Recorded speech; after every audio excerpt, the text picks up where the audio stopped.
Hey everybody, thank you for joining us on our 5-part series. We have arrived at part 5. We are talking about what makes a viable safety program.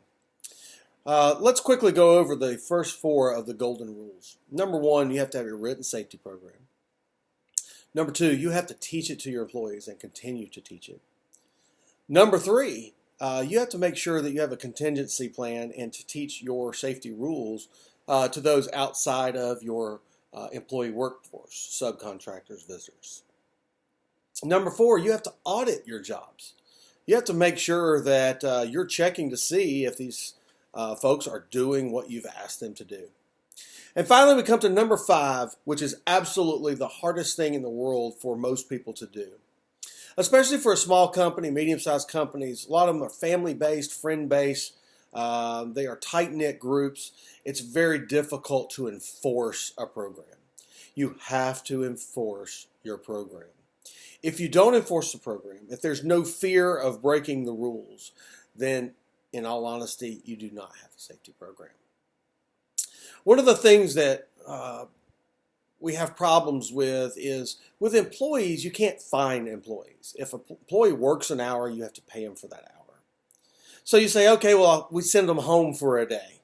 Well, they're an employee for a reason. You need them working. Sending them home for a day, you are punishing yourself. And you're also disgruntling a worker who is probably looking for a job on the very day you send him home. So it would have to be very it would have to be a very bad violation before I would resort to hurting a person's paycheck, sending them home, making them so angry that they don't want to work for you anymore. No, there are better ways. There are better ways.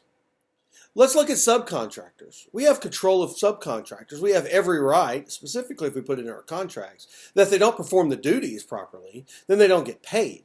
And one of those duties would be to follow the safety rules that are laid out. So finding a subcontractor is a little more viable. It's monetary and it's sometimes effective depending on how strong it is. But once again, we have the same issue of we have subcontractors that we've worked with for years sometimes, that we've grown, we have a friendship, a trust, a partnership, and the last thing we want to do is make these folks angry and maybe not give us as good a service or give us the better deals or the better pricing, the preferred pricing. There's a better way. We've discovered through our Plus system there is a way to enforce our safety program without making enemies. And the beautiful thing is that legal issues, OSHA issues, everyone looks at this method as absolutely the best way to enforce a program, and that is retraining. Imagine, if you will, you have a worker who just refuses to wear safety glasses while cutting. This is a universal problem.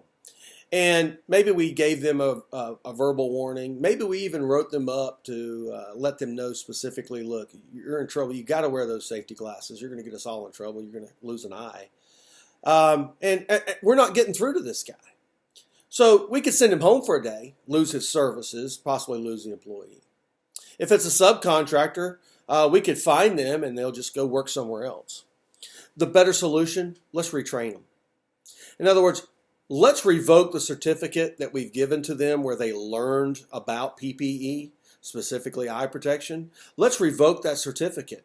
And let's give them 7 days where they have to watch the instruction again. They have to pass the test again. This re-instructs them and makes it more clear on when, where, and why they are supposed to wear their safety glasses. The beautiful thing is it is something great to present to lawyers, to OSHA, to show that you're enforcing your program. The other great thing is it tells the employee, I care enough about you, I'm actually going to rehabilitate you. I'm not going to punish you. I'm not going to hurt you. I want you to learn this. I need you, and you are valued to me. So enforcing your program is very difficult. You need to talk it over with your fellow managers to make sure that you have a proper enforcement program.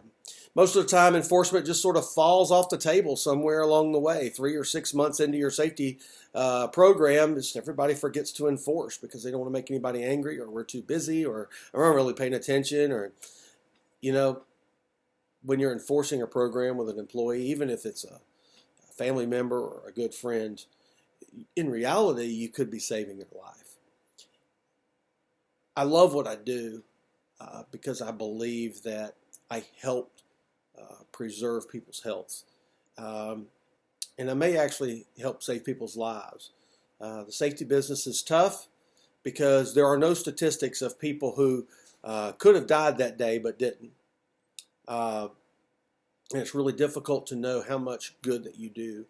But I love what I do. And I want you to enforce your programs because you love your employees. And you want them to show up tomorrow with all their fingers, all their toes, both their eyes.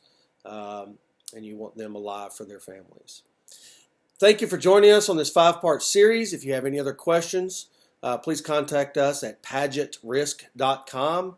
That is 2 T's. Or hit us up here at Instagram or a thumbs up. Please share with your friends, colleagues, what we're doing here, and hope to see you soon. Thank you.